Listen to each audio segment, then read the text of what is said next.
Welcome to the Popcorn Talk Network, for the online broadcast network that features movie discussion, news, and interviews.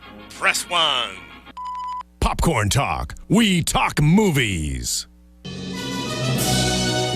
Congratulations. On behalf of the Popcorn Talk Network, the online broadcast network for movie talk, and the Schmoes know, you are now a member of the Jedi Alliance. May the Force be with you, always. Hello there, and welcome to Jedi Alliance, a celebration of the greatest saga ever told, and soon there will be so much more saga to celebrate. I am one of your hosts, Joseph Scrimshaw, and of course, your other host, the internet's soapbox Mark Donica. You can follow me on Twitter at soapboxmark, and follow us at Jedi Alliance, Jedi_Alliance, so that you can keep up with us throughout the week. We got we got a hell of a show. There's so much to keep up with already. I've been playing Battlefront all weekend, I can tell. and I've lost the ability to speak unless it's to very young children who are cursing at me and telling me how my mother performs in different acts around the world. Yes, she's in vaudeville, right? Yes, your mother. precisely. Those are video games. Your mother's in vaudeville. Oh, yeah. We have. He wasn't at a child's birthday party. We have some wonderful guests here. Ladies and gentlemen, we've got a wonderful star-studded panel. Everybody but me. Star-studded panel joining us to discuss and break down Star Wars Battlefront, starting, of course, with a returning favorite, Mr. John Rocha. Hey, buddy. And Welcome. joining us for the first time, Mr. Bruce Greene from Funhouse, huge avid Star Wars fan. Are you guys going to haze me or something?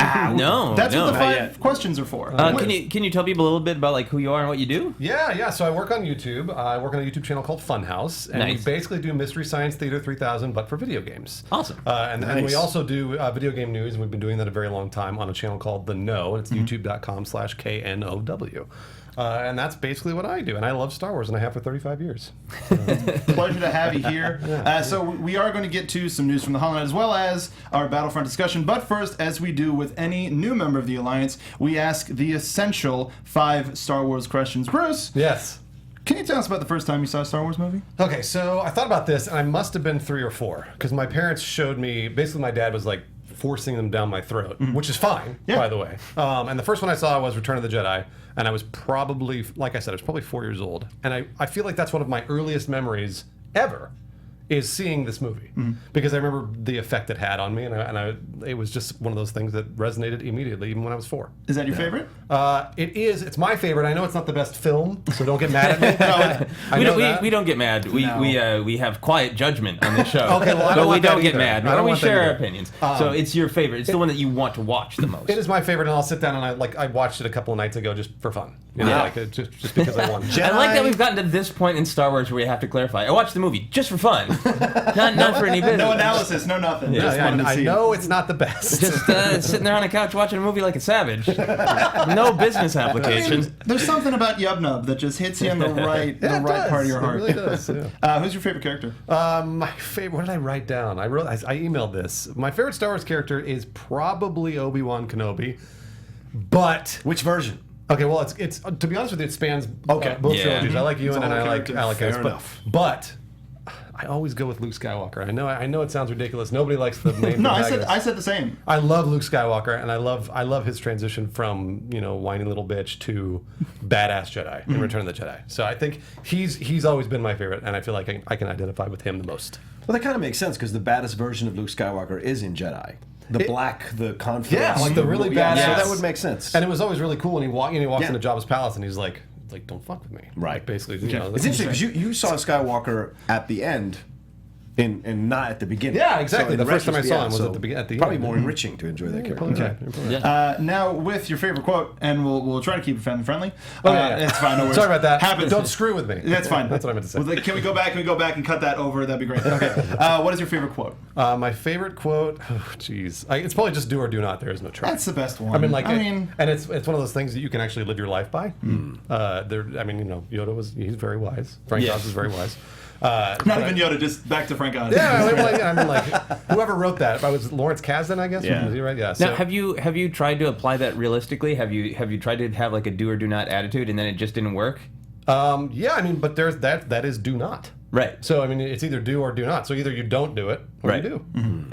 There is no try. But what I'm asking in Frank. particular is like you're trying to do something, but you're not thinking of it as trying it, and it just doesn't happen. Then you just go like, that's not meant to be. Yeah, then you just kind of move on. Wow. Nice. Yeah. Ended up being the do not part. I What's need your you to teach me that. Fuck. I mean, freak. Let's go. off the rails? I'm in everybody. trouble. That's I'm fine, sorry, that's fine. y'all. Oh, boy. Favorite horsepower? Favorite horsepower is probably moving things with your mind. Telekinesis. Telekinesis is pretty sweet. That's the. I mean, I know that there's really standard answers, but I mean, come on. They're standard for a reason. Like, who hasn't sat in their room and tried to do this at one point? Somebody has tried. It is sadly a do not. I have tried. It is I've tried absolutely a since do I not. was a kid. I've tried. Yeah, we all I mean, tried. Kevin Smith wrote it into his movies. Right. Like, that Silent Bob was kind of a Jedi. So everybody has that dream. And arguably the most important question, would you turn to the dark side of the Force? Never. I'll never turn to the dark side. Wow. I'm a Jedi, like my father before me. I knew the rest was coming. I knew it. But I feel like when you say I am a Jedi like my father before me, you have to do this slightly disrespectful head nod he does. He does, That's like my father, the one who he just beat up and cut his hand off. Like my father. The one I just killed. Over here, the guy with the heavy breathing. Yeah. Thank you, Bruce. Now we all know a little bit more about you as a Star Wars fan. Yeah. Appreciate it. Welcome to the Alliance. And now let's go to news from the HoloNet. The first story that I looked at this week, George Lucas finally breaks his silence about the new trilogy. It sounded a little bit bitter to some people, but I didn't think there's any bitterness there, but it's fine. Did you want to hear what George's original ideas for the new trilogy were at all? Go ahead, Bruce. Oh, okay, all right. It sounds like you're going to be pretty upset about this. So. Probably. Go All right. ahead. Well, I'd like to hear, honestly, because he created the universe. Yeah. And I think he did sound a little bitter. It's kind of funny that he was, because he sold it for $4 billion. Yeah. So I mean, he got rid of it. You know, like it's somebody else's. yeah. But when he sold it, it was with the idea that he would be a consulting producer, a creative consultant, and I think all Star Wars fans knew when they heard that that's probably not going to work out. Oh, It sounds yeah. to me like he gave it his best faith effort of like, I wrote these, they were part of what you bought. These stories are part of what you bought. Sure. In Chris Taylor's book, he details how much it was important to George to lay out this story before he sold it, so that's one of the things they were buying. To me, it sounds like he tried. Yeah.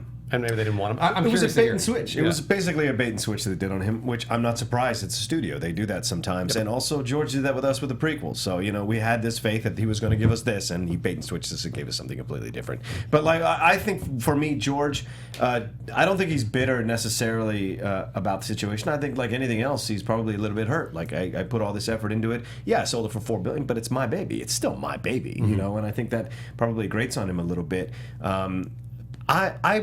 I'm not necessarily. I don't know if I want to, because he's had 6 movies to show us what he's got. That's true. And yeah, it's his universe, That's a but good point. I mean, it's nothing wrong with handing over to see what someone else can do with it, create a whole new story. There's so much, because he created such an amazing world, and then these amazing artists came in and enriched it even more with novels and with video games and what have you, and other media. And so it's like, okay, let's see what a fantastic director like J.J. Abrams and Kathleen Kennedy, a fantastic producer, and the studio can do with it. And then at that point, you can say, you know what?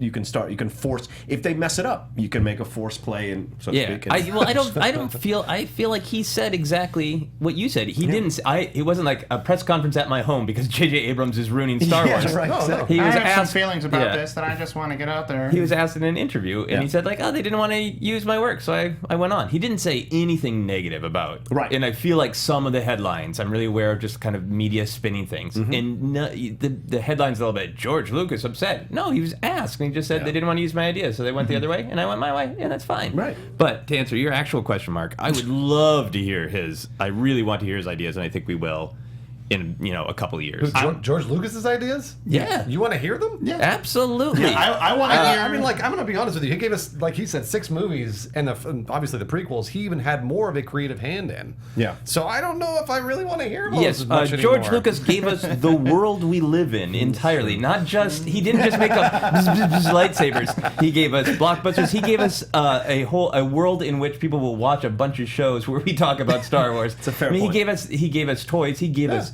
everything, and I just have really come to appreciate him as a weird genius. And I think the prequels have problems. big prequel defender. I think they have a lot of problems. Wow, But- you really are a prequel defender. He is. Joseph Yes. is. Our most no. popular. Yes, well, and many no. of our many of our listeners and watchers are too. So we should have warned you that you were entering the belly of the beast. Regardless, I can tell you they're except for 1 and 2 are bad films, just generally bad movies. Yeah, so I mean, we just are kind of at the point where we just have to say, like, when people just say that and we don't say anything back, half of our audience is very, very upset. And then tune out. Because people Yeah, are yeah. huge fans of these movies. Let me tell you this, though. I'm actually like a convert. Originally, I was an apologist for these movies, and I was for years. And I walked out of episode 1 being like, that was awesome. That was a really great movie. That was awesome. I told all my friends it was awesome. Episode 2, that was awesome. And the more that I watched those movies, the more I was like, I can't apologize for these They anymore. live in a I different. can't. They live in a different world. Yeah. Like the thing about it is we try to compare it to all these different films. They live in their own space of a type of a movie. So they're the only thing that you can really compare them to are each other. But personally, in terms of Lucas, I want to hear what his original idea for 7, 8, 9 are and what they were after 1 through 6. I guess it would be fun Yeah. Yeah, to it'd be explore fun. that, right? Just Absolutely. to see, but it also could. The danger is that it also could erode already what he had, what people have already had a feeling about the fact that he was out of touch with the property, possibly, and so they'd be afraid that he would be creating these characters that have twinges of possible racism, which bothered some of us, and then twinges of possible like weird storylines, and so it could have a danger of that. But still, as fans, and you're right, Joseph, you make a great point. He created all of this. He gave us all of this. We probably do owe it to him to hear it out and see what he had to say and see if it might actually be. And it would be dangerous also because if it's fantastic compared to what we see on the screen in December. Well, that's it what I could be a think. Is real I danger. think these are going to be great films. I think they're going to have a little bit of on one side. I think they're going to have a little bit of feeling like fan service. Yeah. And Lucas said that they wanted to make a film for the fans. And I think Lucas's are going to be super weird and idiosyncratic and auteur-like. Yeah. And I think probably the perfect trilogy would be somewhere in between for me. Right. But I'm super curious to see if it is utterly off the rails, I think or if it's the core of like that's a great idea. If they had taken that idea and let somebody like J.J. Abrams make it, Yeah. it would have been good. I I think think it'll the be prequels his- would have been better if somebody else had taken exactly those ideas and done them. Yeah. It'll be his Rosebud. Yeah. Yeah, it'll be the thing that we get right before he passes away. Bless his heart. Can I say one last thing? Please. With the prequels thing, watch it. It changes you. Okay. You enjoy it. Sure. No, I'm serious. All I right. sat and watched Attack of the Clones with them. They were kind to ask me to come in. I sat in and watched with the fans and with you guys, and I actually enjoyed the experience. Okay. And I was totally dreading that I was going to hate it and say something negative. And I was actually like, oh, Joseph does a nice commentary and Mark does nice comments so you get good information and good backstory as you're watching. I'd love to. So, Yeah. if you go back, and I'll watch come to those your episodes. home. Sure. No, For free. That's no problem at all. I would love to do that. Our next story: Star Wars has already made $50 million in pre-sales. And with less than a month left and the pre-sales just going and going, how much more are they going to make before this movie even they press play on the movie? What do you think? 100 million, maybe 100 million? 100 million pre-sales. That's I don't believe 70, 80? Yeah, I hope that it gets up to 100 million. We've been talking about box office consistently. Ours are all kind of in like the 300 range. I think for like opening around weekend. 250, somewhere in there. 250 sounds a little more more. realistic, I think, for the opening weekend. Fair enough. Yeah. Yeah. Why do you say that? Why do I say that? Because typically bigger opening weekends are 150, 200 million. Yeah. And I'll be very surprised if this cracks 300 million. What's the record again? 209, yeah, Jurassic World. It'll obliterate that. I think it will. And I think it'll make it $1 billion quicker than any film's ever made $1 billion. I think you're Yeah. probably all right. the pre-sales itself, And that's just I think that's just domestic. As Yeah. far, as Yeah. far as I Yeah. know. And I think that number is that's hardcore fans. Yeah. And what I've been saying for That's a like the while first is the question of like, yes, it's going to do really well, but does it break records is all about the normal people who are just like, Yeah. I like Right. Star Wars, whatever. I think that it might get up to the 100 million pre-sales because I think this coming Thanksgiving weekend is pure advertising time for normal people who don't have tickets yet. You're right. We're in an incredibly unique position where Black Friday is basically an ad for a thing that doesn't exist yet for Star Wars. Yeah. BB-8's going to be flying off the shelf Yeah. in all of these other characters that we don't know anything about. There might be an awful character. Yeah, you're right, yeah. But that's just an ad for the show. All of Black Friday is an ad for the movie. And also the TV spots that have been coming out, like no one's complaining about the TV spots content. People are complaining that there's too many of them Yeah, because you're they're right. afraid they're getting spoilers ahead Yeah. of time. Yeah, you're right. But no one's complaining about the content of the actual TV spots. Right. They love The every quality single of thing it. that's shown up. Like even with the AMAs last night. Yeah. It was Oh, yeah. like, we're here for the American Music Awards. Ladies and gentlemen, Star Wars. What? All right. I clicked on a video that said, check out this acapella, and it's like, we have a new clip. Like, that's not... Yeah. little too much. Just I'm not give me the clicking on movie. anything. No, Yeah. I'm I think It's like an ad for bath salts. I'm going to open it up. It's like, Luke Skywalker is, damn it. You guys are lucky. On Kylo Far Away Ren. we have to. So We read the line. Yeah. We ride the line pretty hard. Hard line riders, me and Mark. Yeah. Also this week, Adam Driver talked about how Kylo Ren is more of a religious fanatic as opposed to a straight-up villain. Does that make him more or less of a threat, do you think? go ahead, Bruce. Oh, I was just going to say, I think it probably makes him less of a threat in the sense that people are going to try and sympathize with him, I guess, maybe. If you're watching the movie and he's a character, you'll be like, oh, well, he's just brainwashed or whatever, you know, sort of like somebody in a cult. I don't necessarily believe that, but I think it probably makes him a little less dangerous. I don't know. Okay. That's just the way I think it. Yeah, I think that was something that was rumored to be pitched months ago, that he was not necessarily a person with the Force, or not necessarily a straight-up villain like Vader or any of the Siths. And so the idea that he's a religious fanatic means he's picking up where they left off, that whole thing that they've talked about, and obviously you've seen in the trailers.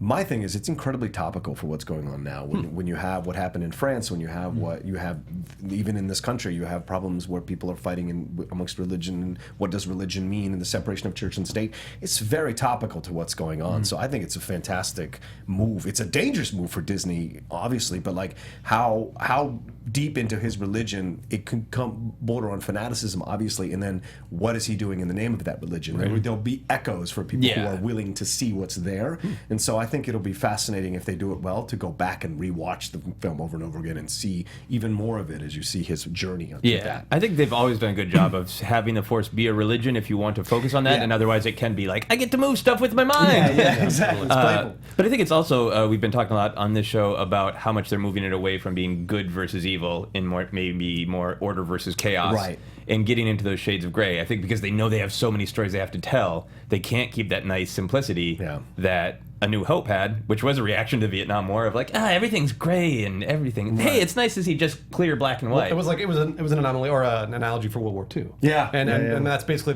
what you're describing now is the religious fanaticism of possibly terrorism or things like that, which is kind of interesting that they're trying to be topical again. I appreciate that. That's cool. Yeah. And Absolutely. you do have and you see in the trailer the shades of that World War II stuff too, because it feels very Nazi-like with the shots of the First Order and so what have you. So it's going to be interesting. I'm looking forward to see what they do with that, but also with the fanaticism, it does lead to the possibility also of redemption, because he can give it up, he can turn from it, and so it's a lot easier. There was a great comment that I saw. It was the picture of Kylo Ren up against Rey and Finn, and it said, "This picture shows a hooded man going up against a woman and an African American guy," and it's like, This is religion. This is today. This is pretty current. Wow. And I found it pretty interesting and just keeping it current. Yeah.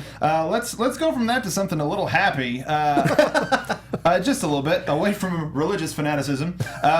They've launched an Omaze campaign. This was kind of like religion. Well, yeah, it's like Harrison Ford fanaticism. Our God has visited us. Harrison Ford appeared on several Skype calls to kind of announce this campaign. Amazing. Yeah, just amazing. What a amazing. He's a monster. It's ridiculous. There is, I believe, 16 charities that this is going to be donating towards, each chosen by a different member of the cast, and it's $10 for just a regular donation, or you can go up to, I think there's several $1,000 tiers. We can get different sorts of prizes. How much would you pay in order to go to the premiere with the cast? Like in a fantastical world, or do you mean like in my actual bank account? Let's go A and B. Let's go a little bit of column. What percentage of your income? How about that? Crap, I would probably pay up to 50% of my income just to experience it with the whole cast, because that's a once-in-a-lifetime experience that you won't get back again probably for another 30 or 40 years, the possibility of that. Just as I would go back in time and go see it go see Jedi actually with all the original cast one time. That would be awesome. Bruce?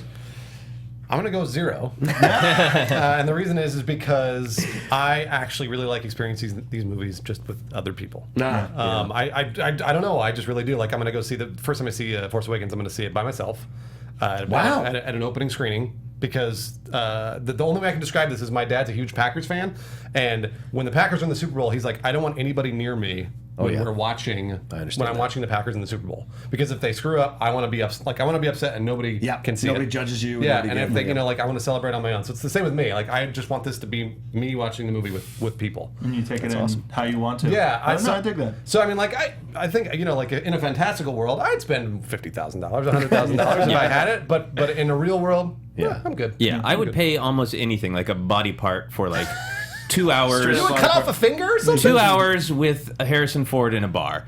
But you wouldn't be able to understand him. I have a lot of experience interpreting drunks. Fair enough. So I also have a lot of experience doing theater. Is that weird meet and greet in the lobby after the show? If it's amazing, all you have to say is amazing, and if it's not, like, your jacket was good, Harrison. Like, you have to sort of BS your way through it. Makeup? Wow, you looked great.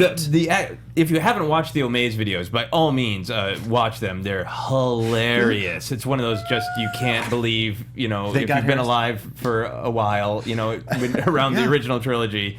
And Han Solo's talking on a space computer, just suddenly popping into people's homes on like a TV phone.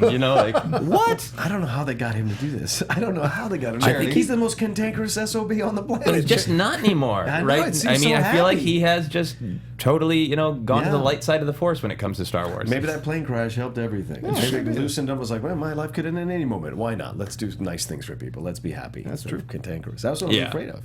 It's beautiful. It's a beautiful moment. Death brings us closer to life. Our last story from news from the Holonet: a new character from Rogue One has been revealed. Bodhi Rook is his name. He looks to be the technical, advisor. He's the techie. He's the guy who'll take care of all of the weapons and such. So, since Rogue One takes place in a time period that we're all familiar with, do you think the promotion will be any different because we know the story, we're familiar with the story?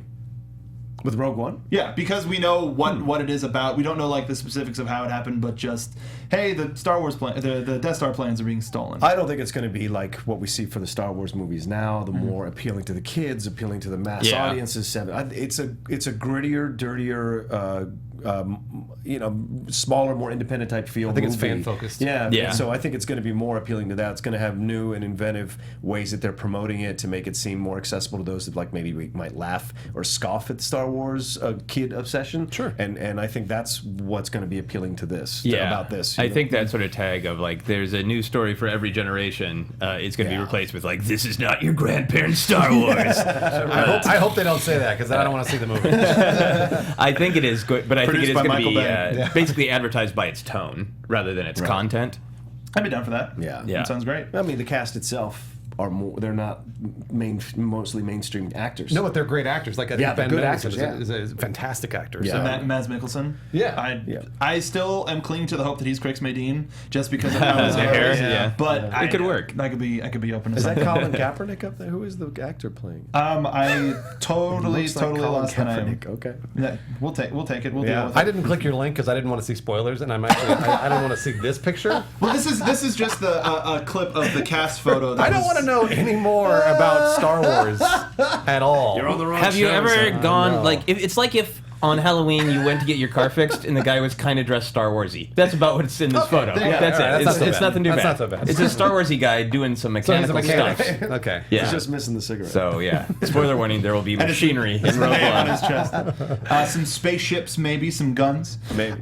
From that, we will go to our main discussion, which is that of Star Wars Battlefront. It came out last Thursday for Xbox EA Access members. Oh yeah, a week and a half ago, almost 2 weeks ago. Wow. It totally took me off guard because I got the Vader PS4 and I was like, I'm spending all my money. I don't want to get an EA Access account just to play it early. I'll wait, whatever. So let's go general ideas, general thoughts about the game. Let's start with you, John. You're the pro man. Yeah, I played it on PC, so I'm strictly a PC player, and I played it all weekend. It is a grind, so it really is in order to unlock the new weapons and stuff like that. It feels like Feels like you have little baby training wheels on when you first start playing. They give you these crappy blasters, and you run out there and you just get immediately destroyed. Destroyed all the time. Yeah. I'm sorry. You're absolutely right. You get destroyed all the time. And This is a great way to launch up our discussion. Vinegar's coming. well, no, I'm getting to the good stuff, but I mean, but also I'm a huge fan of the Battlefield franchise, and obviously DICE made this game, and this is a Battlefield game. This is not a first-person shooter like you think Call of Duty, because if you run out in the middle of the map, you're going to get destroyed by an AT-ST, an AT-AT, a grenade, a rocket launcher, 7 other soldiers. Yeah. Don't do that. Actually, sort of be strategic about where you're going, look at the control points, figure out which objective is yours, and go with your group. It is a Battlefield game. This is not a Call of Duty game. Once I figured that out, I got much better at the game. It is the closest that you can be to playing in Star Wars, to being in Star Wars. It's an amazing looking game, and I feel like one of the greatest looking games of all time that's ever been made. I definitely agree with you on that. Even the detail on the gloves is like that's unbelievable. That looks like the actual cloth. So actually, really quickly, backpedal a little bit. What's everybody's experience with Star Wars as an interactive media, as a game? Like, what's your earliest game that you ever played? Oh yeah, the earlier versions of this game we played. My friend Shannon McClung and I, we played this like for hours on end. The original first version. first Battlefronts. Yeah, first Battlefront. And I had the Super Nintendo version of it. What was it? Super Star Wars. Yeah, Yeah. I still have that. I love that game. I found it the other day, and Yeah. it's So hard. It's so hard. It's not much, hard. but it was fun to play those games and get that experience. So I was definitely looking forward to this one, even though I haven't been a gamer in quite some time. Yeah.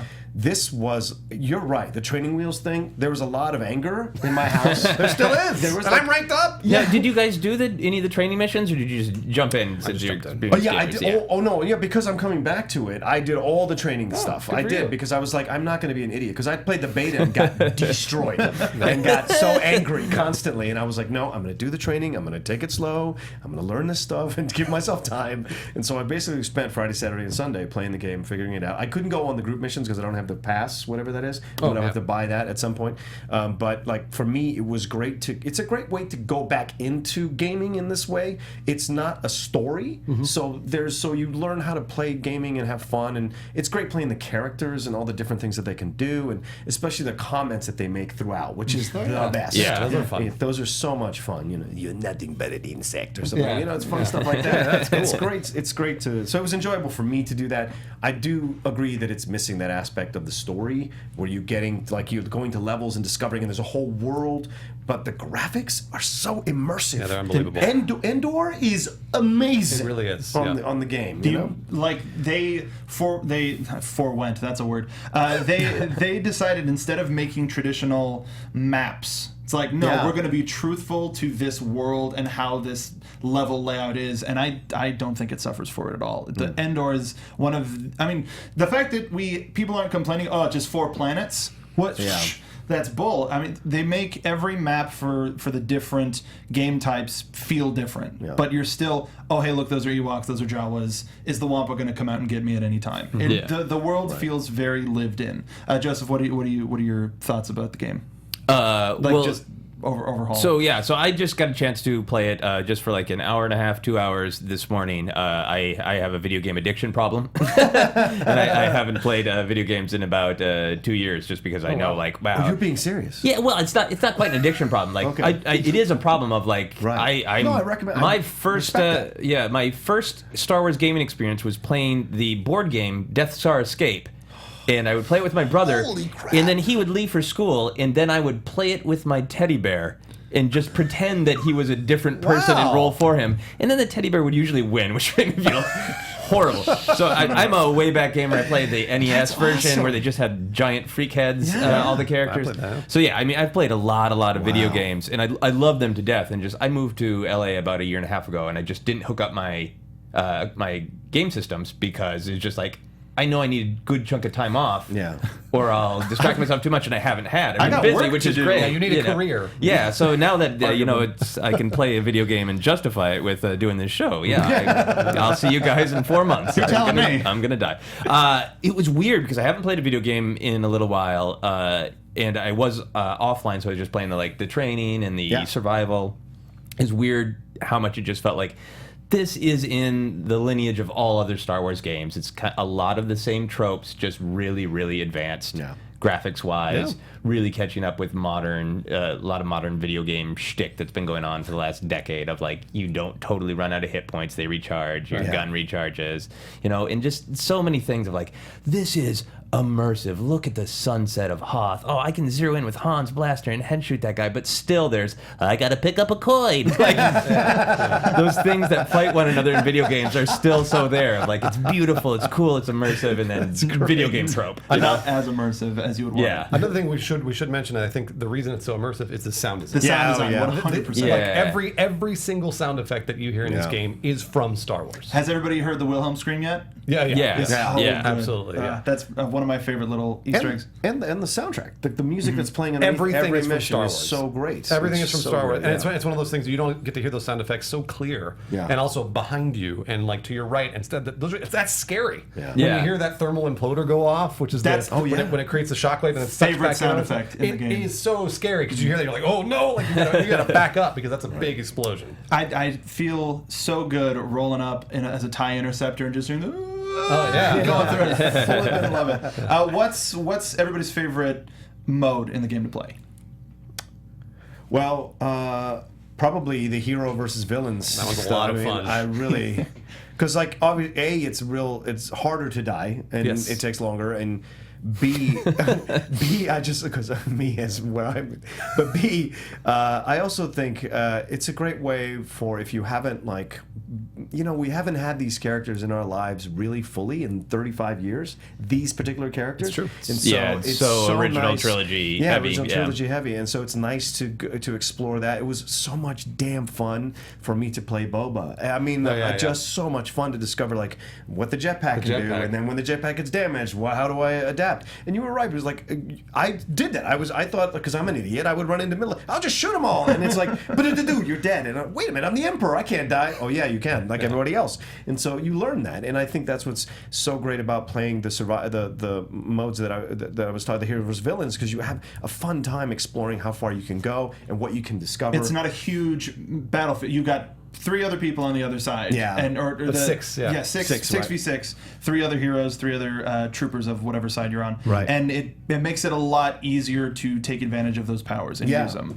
And Boba Fett loved the flamethrower. Oh my God, that's my favorite. Finally, just torch him. First time just finding was like, oh, he's got it. Awesome. But Emperor, the fact that he does his little flippity, flippity do. But the Emperor, I think, is the gift and the curse, because I was doing the training mode, and I had it's where Vader and Palpatine basically clear out the Hoth base, and like, I'm gonna play as Vader a couple times, and the Vader was great, and I really like it in video games where you can feel powerful, and just throwing the blade. So I was like, okay, I did it twice as Vader, feel so powerful, I'm ready to do it as Emperor, and it was just a train wreck. It's just so embarrassing, like, I should have been 2 feet closer. Sorry, you have to get close. Embarrassing. Missing with that corkscrew attack. If you haven't played the game, it's basically a force lunge where he just screams. Like, you're a hooded guy who's just loping along with uneven shoulders. You're an old man. And then you hit this attack and you go flying forward, corkscrew through the air. And you have to be lined up, or else you just go flying past. So you guys hit on a really good point with heroes versus villains. That mode is probably the best way to farm points at the beginning. Yes. Because you don't have to worry about like the unlocks and stuff like that, especially if you're Luke or Leia or whatever. Yeah. You can just go in there and get a bunch of points, and then once you've ranked that up, then you can go into the larger modes, the actual battlefield modes, and do that. Because that's kind of what I learned backwards. So I started the battlefield modes because I was so excited about Battlefield, and I just got ruined over and over and over and over. And I went into Heroes vs. Villains. I was like, man, I just got like 7,000 points for no reason.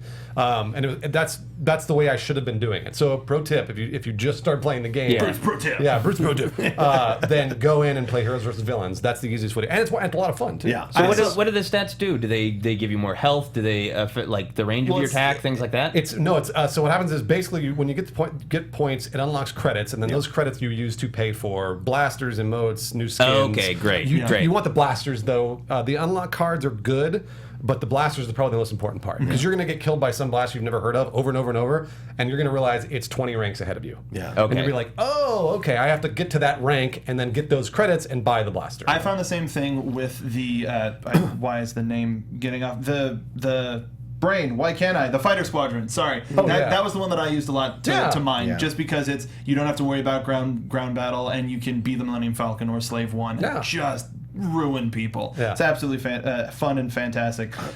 Speaking of the level caps, though, did you find it weird that they locked certain abilities behind huge level caps that they were so readily available in the beta? Like, the beta had the jump pack, but that was like level 13, and some of the rifles were available like level 25, 26. I didn't find that weird because that's how a lot of video games are. And that's how life is. You got to earn your stuff. Damn. It actually does kind of suck because you like the reason is you expect that kind of stuff because it's Star Wars. So you walk in, you're like, I can do everything because Star Wars has everything. And it turns out, no, you're just a stormtrooper and you only have this crappy blaster. So it makes sense from a video game perspective. It does take a little too long, and it feels like a grind to some people. So I think if you're not immediately into Star Wars, it may be a little like a barrier to entry.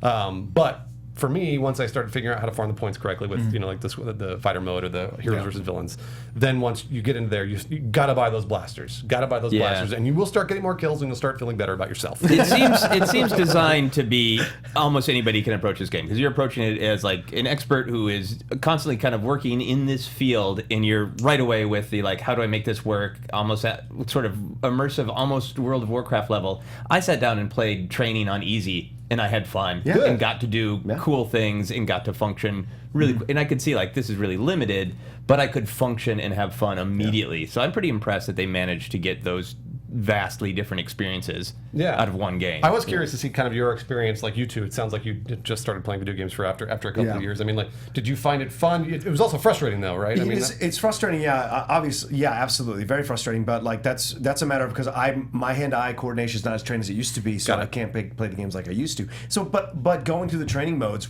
really does help you. So I don't have any tips of the day, but I would say definitely do that if you haven't played games. Training mode. If you haven't played in a while, I would say definitely do those training things. They're really great. But also, what's fun is the decoration of the characters afterward. Even when they win, absolutely. The solos like. I know. That's not solo thing. Is the best, and the Emperor's. But the best character is Vader. Vader's strut as he goes through the different modes or different environments. You're just like this. You just feel so bad playing, like an awesome guy playing him, because he's just like.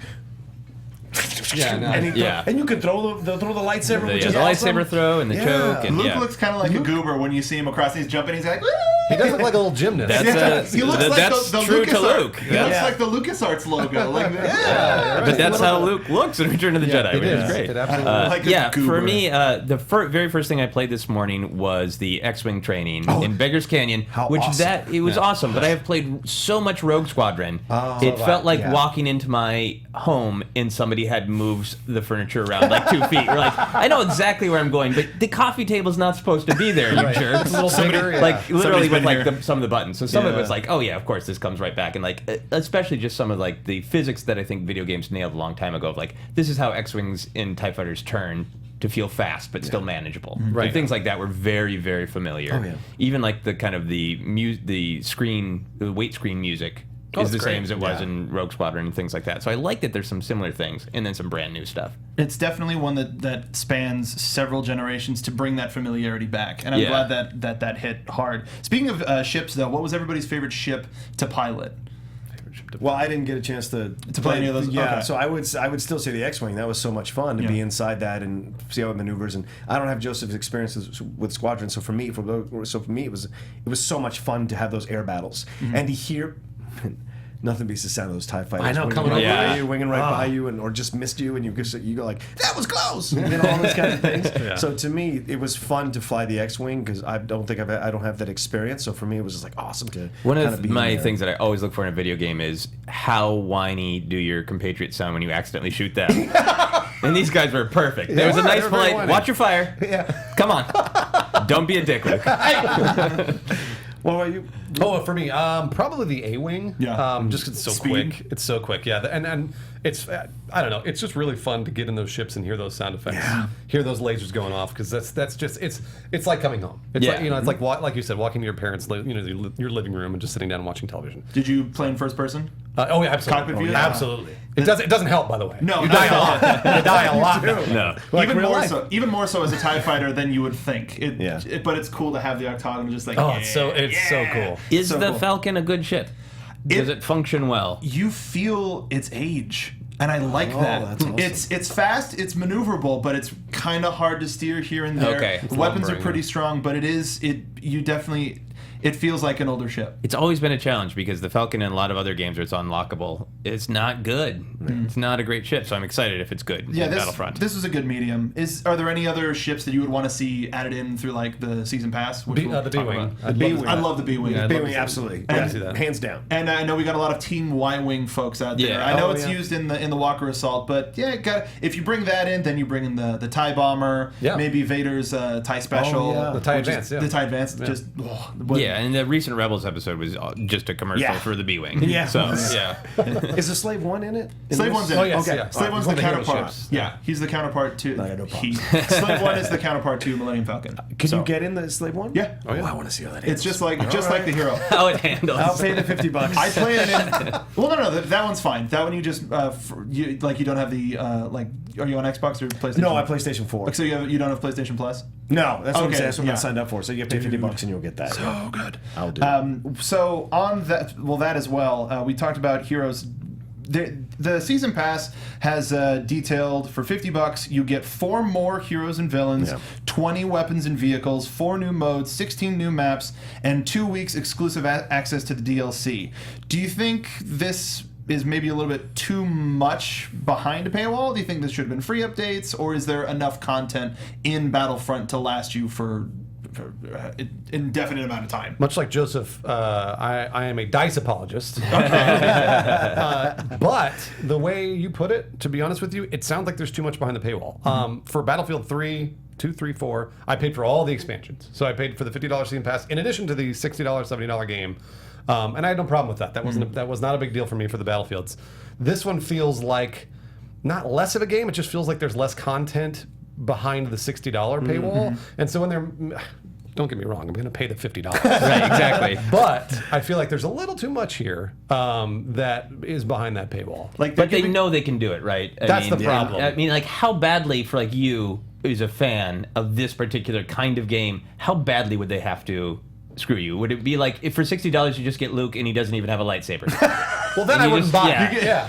Tatooine Luke, where he just goes on the battlefield and looks up Yeah, at he the just stars. you can look at the stars for $60 and then decide. But I mean, they know that they can push us really far and just change the market, That's right? the problem. That's the major problem with this, especially for like people like us. Like we're gonna pay Yeah. the $50. Who do you want to see as those new heroes? Anybody from Force Awakens, from Rebels, Clone Wars, yeah. like any of the Clone Wars I would love series? to see Kanan. I would love to see Kanan in this. Yeah. And Sabine as well. Sabine's a fun character that hasn't been explored enough on, a good on idea. Rebels, and it would be great because she is already a loner. She was a former bounty hunter, so she has her tactics and her abilities to survive. So that'd be fun to watch her. Like do a that. speedier Boba Fett on the good side. Yeah.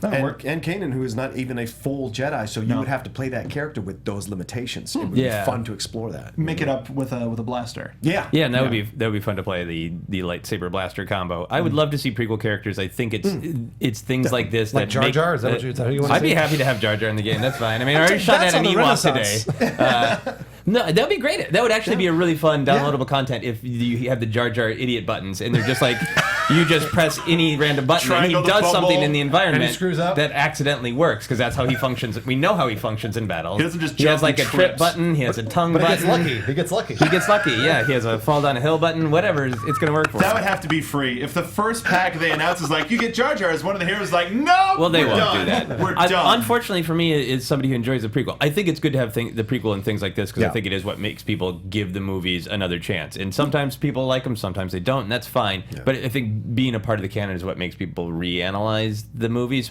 But marketing-wise, they're better off with Rebels. They're better off with Force Awakens. So I think it'll be a little while before we see prequel characters. like you- an Inquisitor. And if you open prequel, it's Darth Maul. You got to see Darth Maul, General Grievous. Grievous. I Yeah. want to see Cad Bane. Cad Bane. I think that would Yeah. be so cool. Even I'm sorry, Dooku? Dooku, yeah. Thank you, Mark. Classy Oh, dude. Dooku would be, Dooku that would would be be a blast. really pleasing. Yeah. Yeah. There's a lot of great characters in those prequels. Well, I'd like to see Obi-Wan. I mean, Yeah, we classic got to see. Yeah, we got to see Obi-Wan. I mean, prequel Obi-Wan or even A New Hope Obi-Wan. Yeah. He hit his little taunting button, and he can do the little gesture he does with the 2 fingers and the lightsaber. And then he disappears. His clothes fall to the floor. Yes. Is there anything from the movies that is missing? Like we're getting a lot of stuff that's reenacting or sort of reinterpreted from the movies as this experience. Is there anything from either the prequels or the original 3 that you would want to see implemented in the game? I would love to see some stuff on the Death Star, just running around the Death Star, because that's something that's never been realized super well in Star Wars games. Like a lot of the games over the years we've played through the narrative, we've been to Hoth a lot. We've run down Beggar's Canyon. We've done the Death Star trench run. But there hasn't been a lot of really great video games where you're Han or Luke running down the corridors of the Death Star. Yeah. It's a part of the new Infinity 3.0.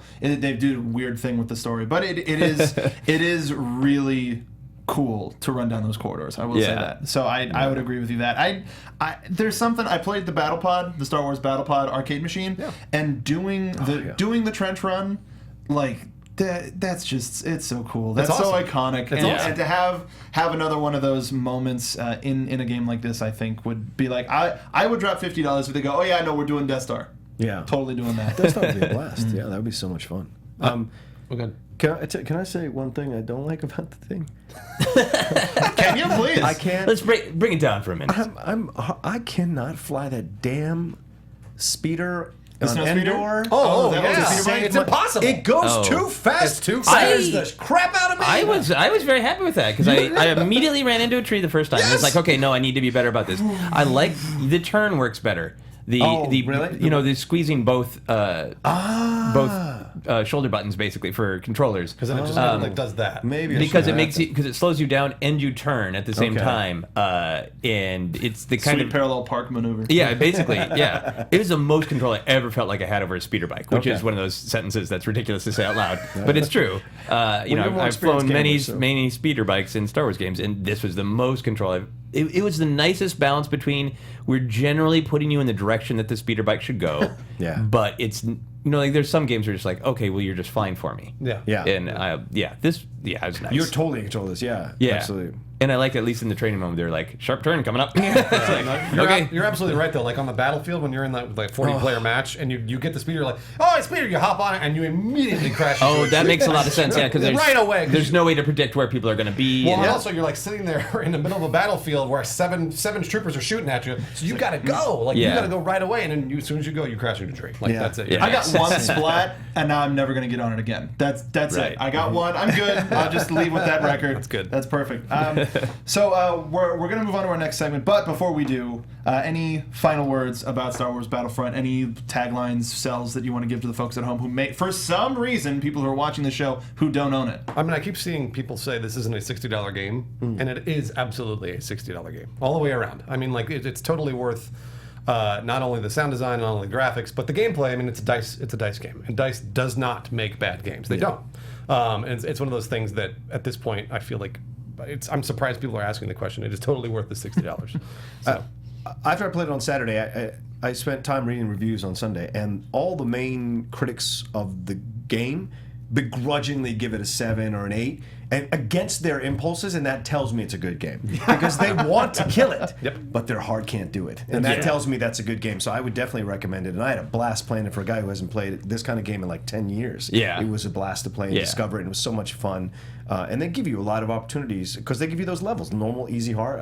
Easy, whatever it is, normal, medium, and hard, and you can play it at any level and discover it. So I love that. You know? Yeah. I mean, I'm a grumpy older gamer who wants more content that's just on the console, on the game, right? Not online, always not with all the downloadable content. And I that game is worth $60. I've paid for games that have way less content, and I feel like I could play for a long time. Yeah, Super Nintendo games used to be $70. Yeah.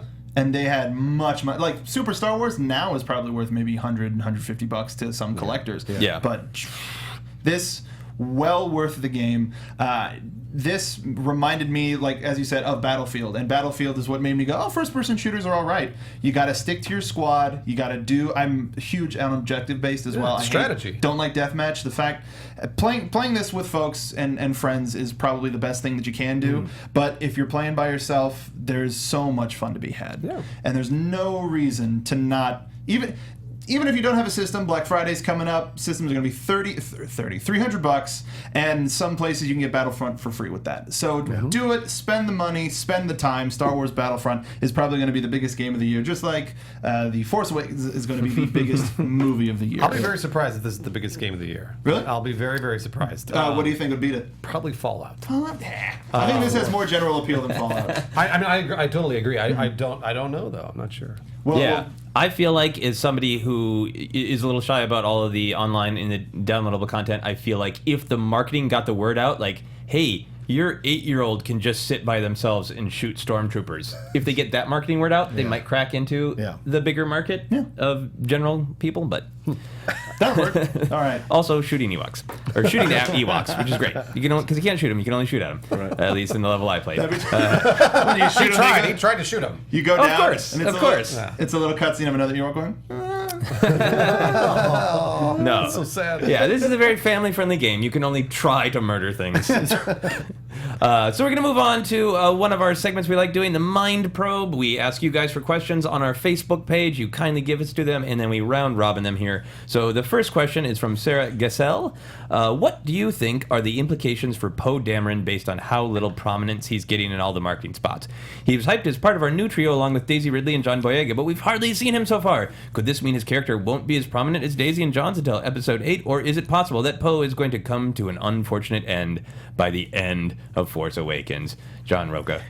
How do I talk about this without spoiler territory or what I feel? I think there's a difference between what do you think as opposed to what do you know? I think he's absolutely going to be part of the trilogy. I think he's kind of sort of Luke Jr., and I don't mean the fact that he's related to Luke. I mean that the way they're approaching him is almost like how they're approaching Luke. They're giving you as little as possible because he's going to have a very big part to play in this. I think that one shot in the trailer where you have Kylo messing with his brain and stuff's blowing up. I'm sorry, like correcting it later is going to make a big deal. I'm sorry about that. No, it's but fine. like that stuff happening to me lets me know that this guy is way more important. And my feeling is that him and Kylo were buddies in the training academy. And who else better to know how to mess with you and make you give up secrets than your buddy. And I think that's what Kylo is doing to Poe, and I think Poe's going to be very, very essential, and he'll grow in stature as the trilogy progresses. Cool. Bruce? You pretty much covered everything. Honestly, you nailed it, because it's one of those things I've been trying to avoid spoilers for a very long time. So I've actively tried to not think about it on purpose so that it can just hit me when I watch a movie. But regardless, I think it's the same. I totally agree with you. I think he's going to be a much larger character in the movies to come. At this point, it may seem like he might be some sort of hostage that is taken, and so basically, like, it's the motivation for Daisy Ridley and John Boyega to go after him and maybe free him, and then eventually he ends up becoming more of a hero in the later movies. That's sort of where I'm thinking, but again, trying not to think about it. I think it's just marketing. I think that he is the Han Solo figure of the new trilogy. I don't think that he is Force sensitive. I don't think he is blood related to any Skywalkers or Solos.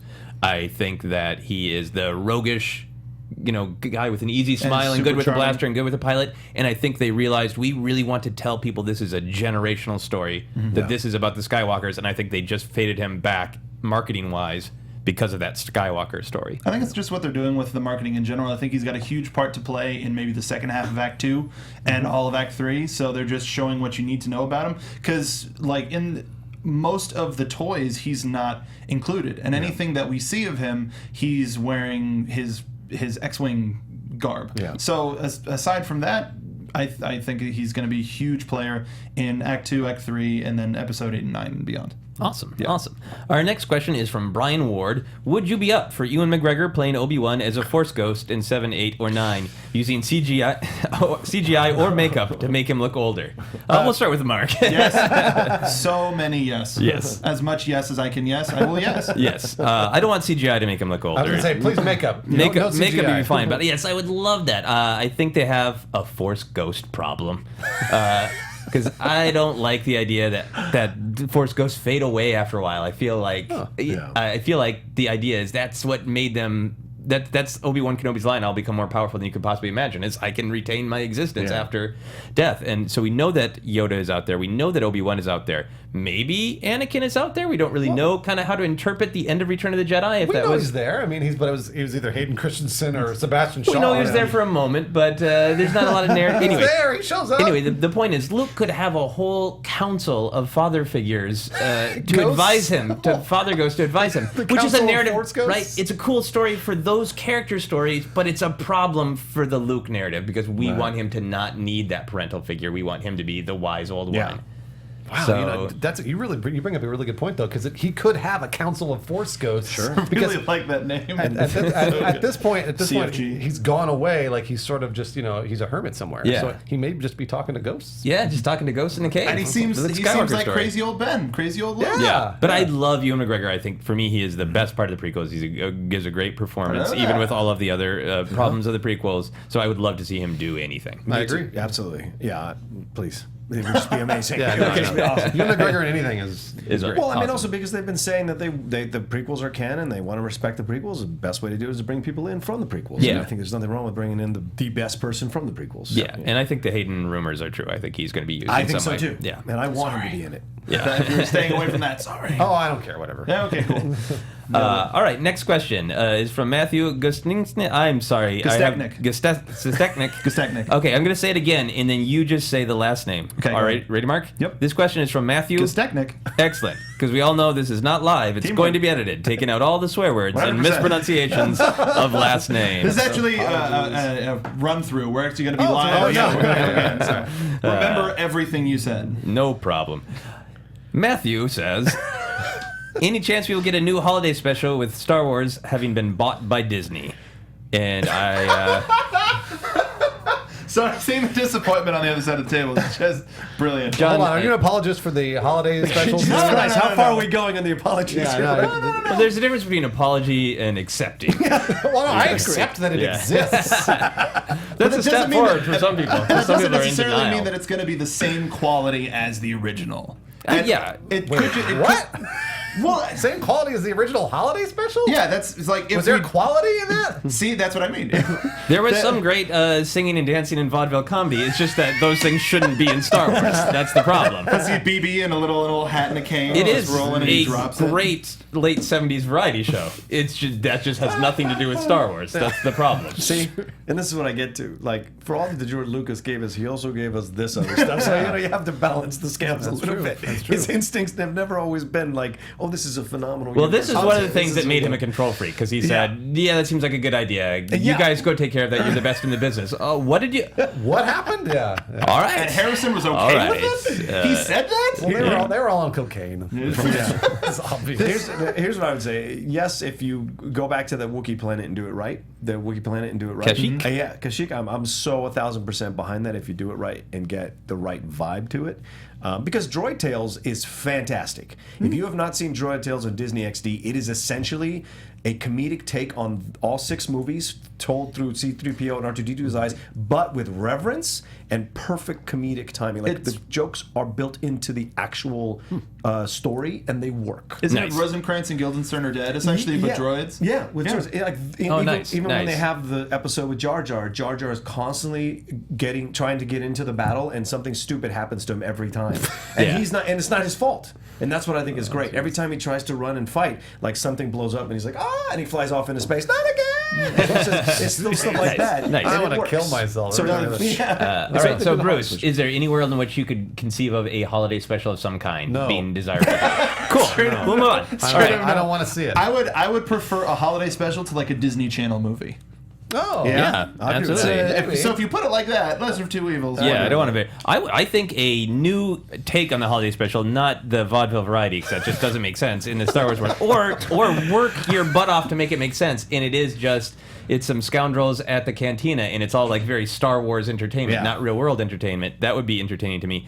The thing that I think could happen is something like, I would be happy to see like Life Day be canonical and have a like straightforward Rebels episode where it's Life Day. I feel like but that's all the more I feel like there it is already to it. is canonical. I think it is. I think Life Day is already part of the canon. Yeah, I don't know. I would have to look that up. I thought it was. It should be. I believe that it is in my heart. I mean, in my, sadly, in my unfortunately, Star Wars heart. it is canon. The actual holiday special is not canon. We are not to believe that happened, according to Disney. It happened, by the way. You can watch it. You know that. It's real. It's one of those. One of those times. All right, we'll move on to our last question, which is very, very serious as well. 100%. This is from Chris Lilly. What does the bacta that Luke is submerged in after his injuries in Empire Strikes Back smell and/or taste like? Odorless and tasteless, or perhaps minty fresh?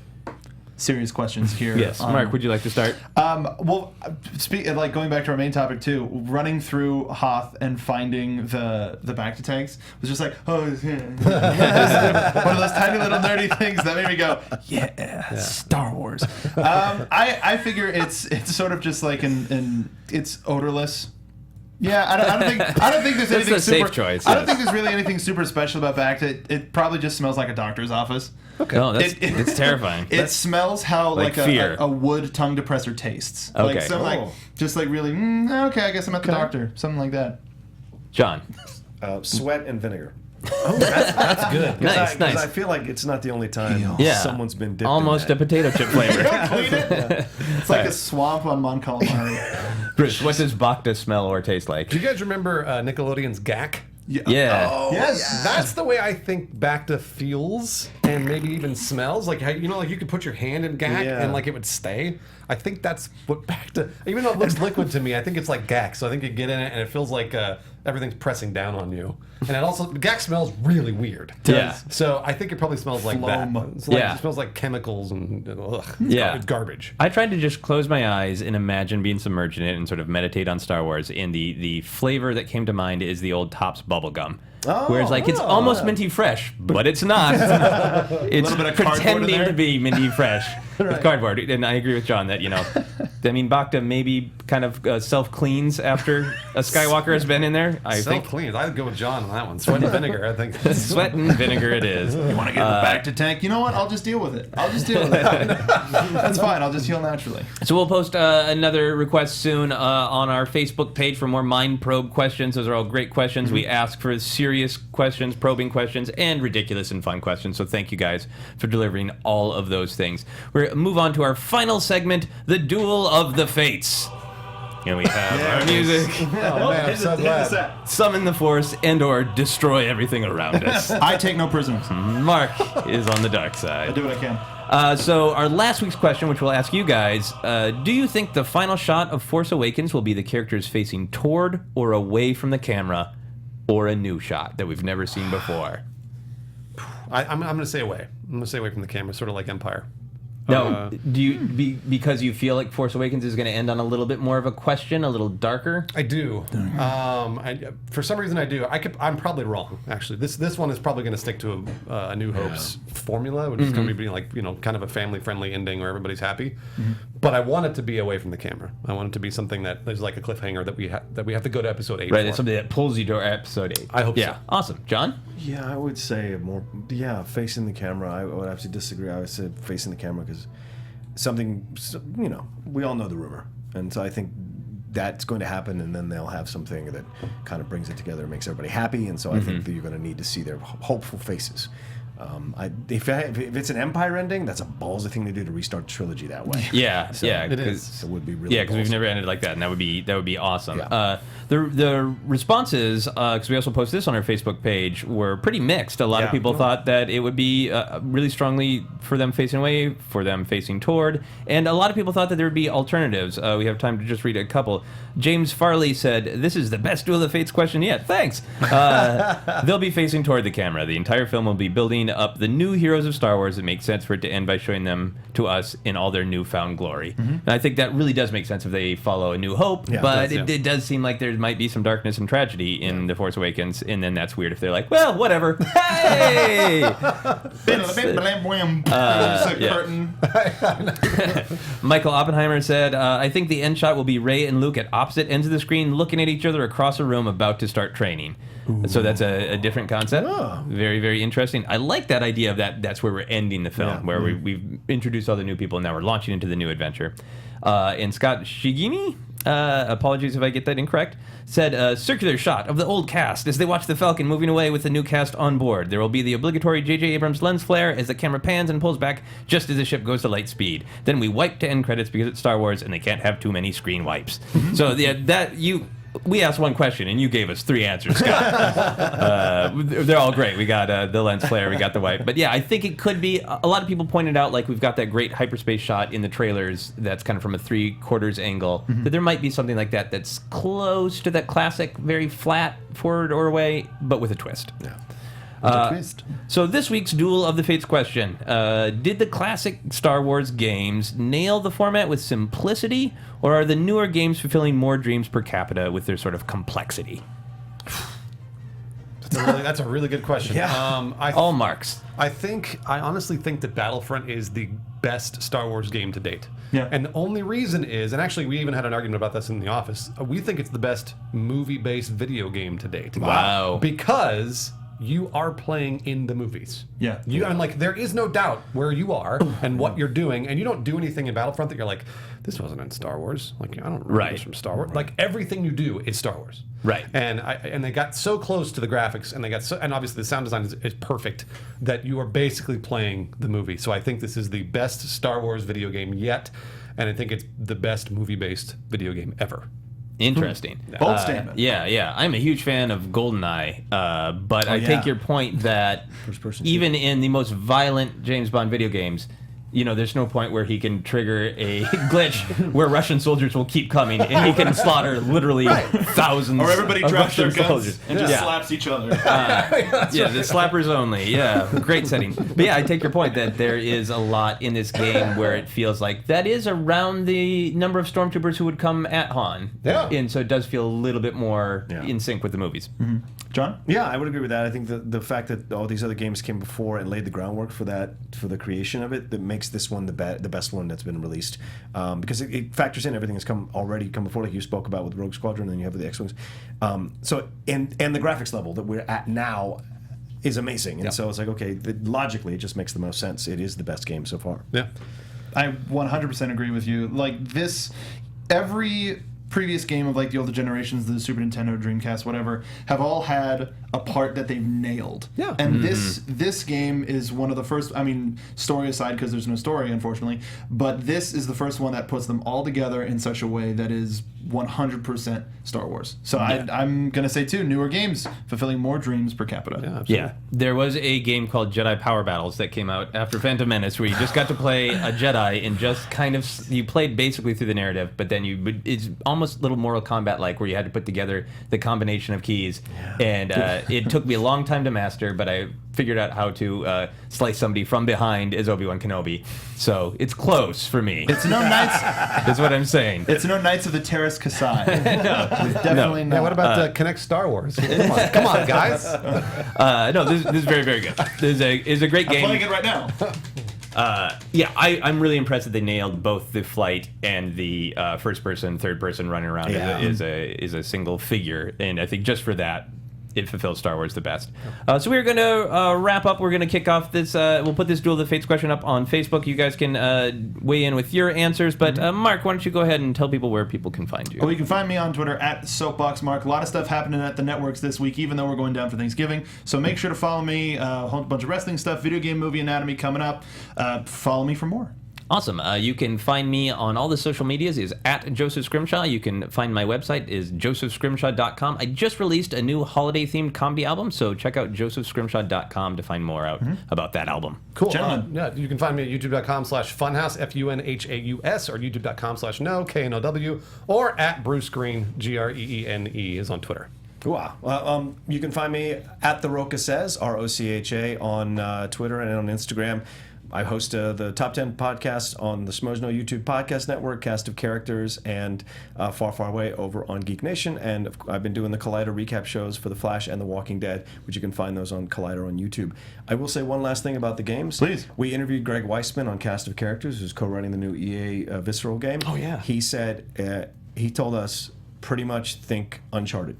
Yeah. Wow. No, we got Amy Hennig on it. So, Yeah, exactly. So the story you're talking about that's missing from Battlefront I think will be in that game, and I cannot wait to see it. Have you guys seen Star Wars 1313? Yeah. of course. Okay, all right. So that's basically what this game is going to turn into. Okay, cool. And 1313 looked amazing, and it also, I cannot wait to have Amy Hennig write the story. Yeah. Cannot wait. Awesome. Well, thank you guys so much for coming and for sharing all of your expertise on video games and Star Wars. Thank you guys all for watching and or listening to Jedi Alliance. You can visit popcorntalknetwork.com to find a nice list of all the past episodes of Jedi Alliance and link to both YouTube and iTunes. Please also follow us on Twitter and Facebook at Jedi Alliance for all the us-related news. This has been Jedi Alliance on the Popcorn Talk Network with a little bit more swearing and mispronunciation than normal. We do apologize for that. We talk movies. Thank you for listening, because many Bothans died to bring us this information. Do I get a medal now? Are you going to put a medal on me?